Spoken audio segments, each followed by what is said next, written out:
أعوذ بالله من الشيطان الرجيم. بسم الله الرحمن الرحيم. وإذ جعلنا البيت مثابة للناس وأمنا واتخذوا من مقام إبراهيم مصلى وعهدنا إلى إبراهيم وإسماعيل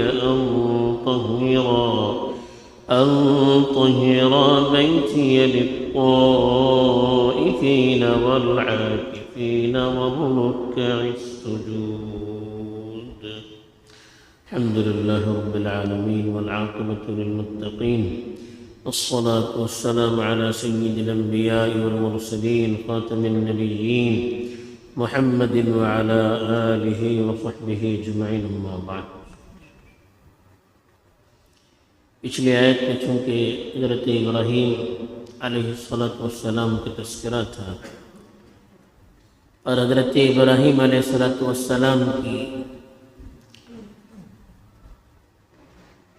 جو نشانیاں ہیں اس میں سے ایک یادگار نشانی کعبۃ اللہ کی تعمیر ہے، اس کا قصہ آ رہا ہے. اور یہ کعبۃ اللہ ہمیشہ سے لوگوں کا مرکز اور قبلہ رہا ہے، اس لیے اللہ تعالیٰ نے اس کا تذکرہ بھی کیا ہے یہ بیان کرنے کے لیے کہ کعبے کی پاسبانی جن کو ملتی ہے ان کے ذمے دینی قیادت بھی ہوتی ہے، اور یہ قیادت انہی لوگوں کو ملتی ہے جو ابراہیم علیہ السلام کی امامت کے قائل بھی ہوں اور ان کے پیغام کے حامل بھی ہوں. چنانچہ ارشاد ہے وَإِذْ، اس وقت کو یاد کرو، جعلنا البیت، ہم نے مخصوص گھر کو بنایا، مثابتاً، مرکز، للناس، لوگوں کے لیے، وَأَمْنًا، اور امن کی جگہ بنایا. کعبۃ اللہ کا جو تعارف اللہ تعالیٰ نے کیا ہے اسی سے سمجھ میں آتا ہے کہ اللہ تعالیٰ کے نزدیک اس گھر کی کتنی قدر و قیمت ہے اور انسانیت کے لیے یہ گھر کتنا اہم اور کتنا محترم ہے. اللہ تعالیٰ نے وہ تاریخ یاد کرنے کے لیے کہا کہ کعبۃ اللہ جو لوگوں کی عبادت کے لیے بنایا ہوا سب سے پہلا گھر ہے. ان اول بیت وضع للناس للذی ببکہ مبارکا وہدی للعالمین، سب سے پہلا گھر جو لوگوں کی عبادت کے لیے بنایا گیا وہ گھر ہے جو مکے میں بڑا مبارک ہے اور تمام عالموں کے لیے ہدایت کا ذریعہ ہے. صرف مسلمانوں کے لیے نہیں، تمام عالم میں وہیں سے ہدایت اور رہبری کی ہوائیں چلتی ہیں. تو البیت کے نام سے، البیت کہتے ہیں عربی میں گھر کو، اور قرآن مجید میں جہاں بھی البیت الف لام کے ساتھ یا بیت اللہ کے لفظ سے اگر کسی گھر کا تذکرہ کیا گیا ہے تو اس سے مراد کعبۃ اللہ کو، کعبۃ اللہ جو اللہ کا سب سے مقدس گھر ہے. تو اللہ تعالیٰ نے کہا اس کعبۃ اللہ کو مثابۃ للناس، مثابہ کہتے ہیں ایسی جگہ کو جس جگہ پر انسان بار بار جاتا ہے، کسی مرکز کی طرف لوٹنا، کسی جگہ کی طرف لوٹنا، اور جس کی طرف انسان کا دل بے قابو ہو اور بے قابو ہو کر انسان اس کی طرف بار بار جاتا ہو، ایسے گھر کو بھی مثابہ کہتے ہیں. تو کعبۃ اللہ کے لیے جو لفظ استعمال کیا اللہ تعالیٰ نے اس سے بہتر اور کوئی لفظ نہیں ہو سکتا، اس لیے کہ کعبۃ اللہ وہ اللہ کا مقدس گھر ہے کہ انسان جس کے دل میں ایمان ہو اور جو کعبۃ اللہ کو تسلیم کرتا ہو، اس کی طرف جانے کے لیے اس کا دل ہمیشہ بے چین رہتا ہے۔ آدمی بار بار جاتا ہے تب بھی اس کو آسودگی نہیں ہوتی، بلکہ جتنا جاتا ہے اتنا اس کے دل میں کعبۃ اللہ کا شوق بڑھتا چلا جاتا ہے۔ چنانچہ دیکھیے، جب سے دنیا بنی ہے اس وقت سے لے کر آج تک شاید کوئی دن ایسا گزرتا ہوگا جس میں لوگ کعبۃ اللہ کی طرف جوق در جوق جاتے نہیں۔ کبھی آپ کو کعبۃ اللہ خالی نہیں مل سکتا، طواف کرنے والوں سے، نماز پڑھنے والوں سے ہمیشہ بھرا رہتا ہے وہ علاقہ۔ اللہ نے اتنی جاذبیت، اتنی محبوبیت اس کے اندر رکھی ہے، ایسا لگتا ہے کہ کوئی مقناطیس ہے، میگنیس ہے، جس کی طرف میگنیس بھاگتا ہے، ایسے انسان کا دل، مسلمانوں کا دل، اہل ایمان کا دل کعبۃ اللہ کی طرف لپکتا چلا جاتا ہے، اس سے جذب ہوتا چلا جاتا ہے۔ حضرت ابراہیم علیہ السلام نے بھی جب کعبۃ اللہ کو تعمیر کیا، سر نو تعمیر کیا، تو یہ دعا کی تھی کہ یا اللہ لوگوں کے دلوں کو اس کی طرف مائل کر دے، وَاجْعَلْ أَفْئِدَةً مِّنَ النَّاسِ تَهْوِي إِلَيْهِ۔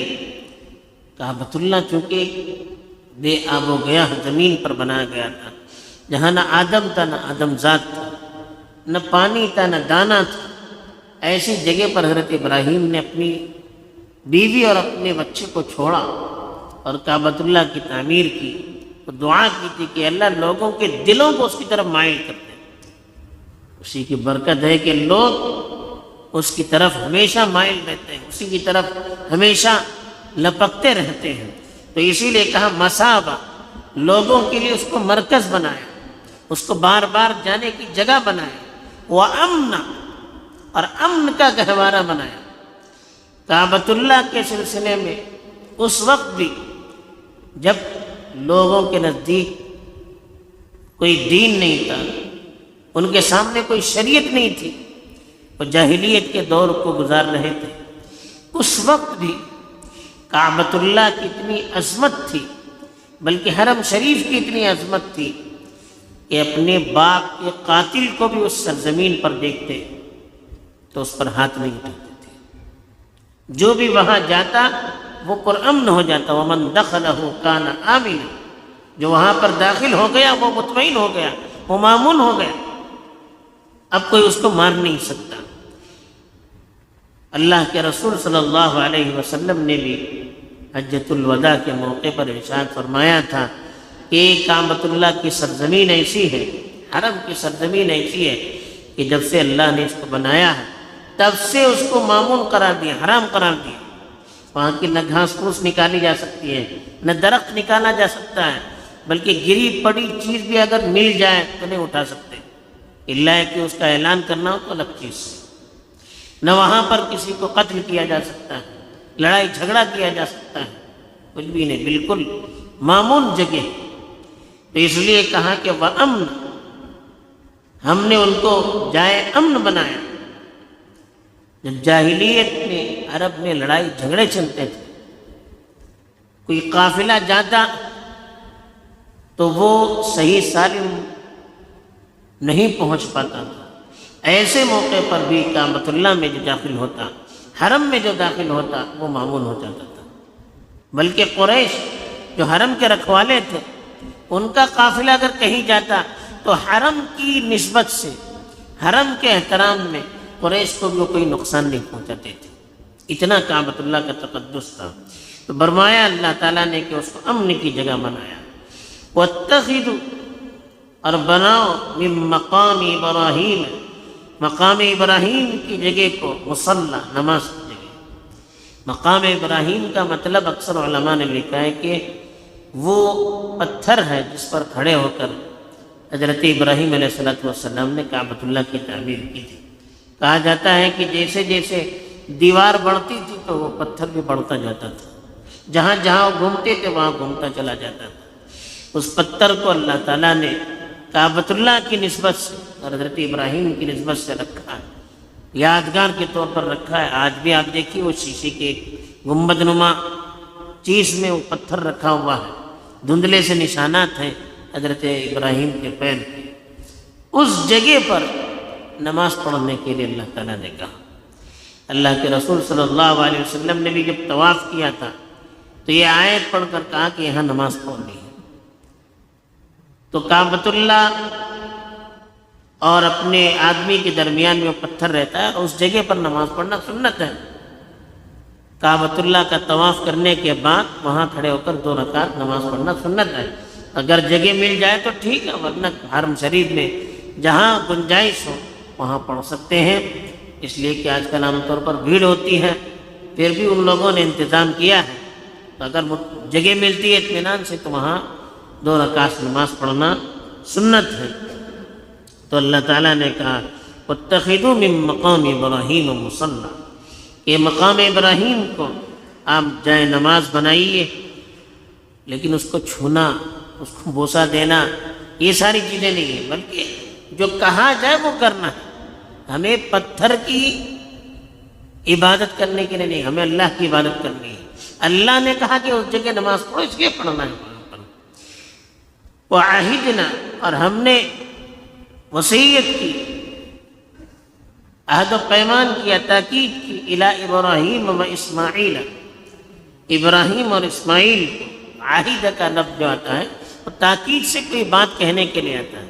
ہم نے تاکید سے ابراہیم اور اسماعیل سے کہا ان طہرا بیتی، کہ آپ دونوں میرے گھر کو پاک اور صاف کریں۔ طہر یطہر کے معنی پاک اور صاف کرنا، یعنی کعبۃ اللہ کو پاک اور صاف رکھیں۔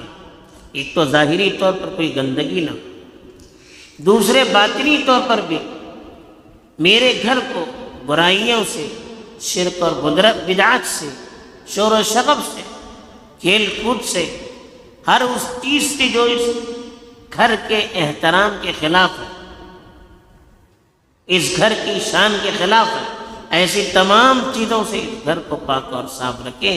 اللہ نے اپنے 2 اہم پیغمبروں کو حکم دیا کہ وہ بنائیں اور اس کو پاک اور صاف رکھیں۔ اس سے معلوم ہوتا ہے کہ مسجدوں کی صاف صفائی اور مسجدوں کو آباد کرنا، مسجدوں کو ہر طرح کی گندگیوں سے، شرک سے، غلط کاموں سے محفوظ رکھنا کتنا بڑا کام ہے کہ اللہ نے 2 نبیوں کو خطاب کر کے کہا ہے۔